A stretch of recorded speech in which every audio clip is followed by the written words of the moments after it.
باشین. به سفارش مشتری چند تا وسیله ساختم، الان براتون توضیح میدم که برای کجا هست. این وسیله که ساختم برای همدانه، یه همزنه، میخواد پودر رو باش درست بکنه، پودر رو باش میکس کنه. اینا درشه برای تغذیهش، هم تخلیه هم تغذیه. چرخدار هر کجا بخوای ببریش 4 تاش گردش رو میبره. به این سیستمه به صورت کامل. کمتر از 1 دقیقه هر چی داخلش میرزی، البته 3/4 بیشتر نباید پر بشه، بعد سرخالی باشه تا به هم بخوره. کمتر از 1 دقیقه هر چی بریزی داخلش میکس میکنه. دومیش دستگاه شخم‌زن دستیه، فکر کنم برای بلوچستان باشه، یه آدرس دادن.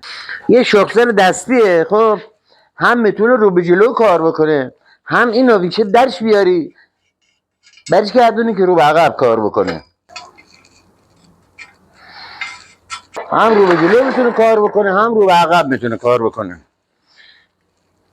اینم از اینم یه سمپلاسه، باز برای همدانه.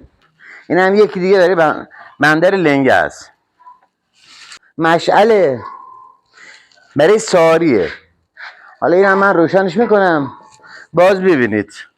باز یکی دیگه هست برای شهریاره، برای آقای چراغی. این نیمه تمومه، گفته هر چیزیش گرفتید برام بذارید. این هنوز تموم نیست. حالا اینم من روشن میکنم، اینم ببینید.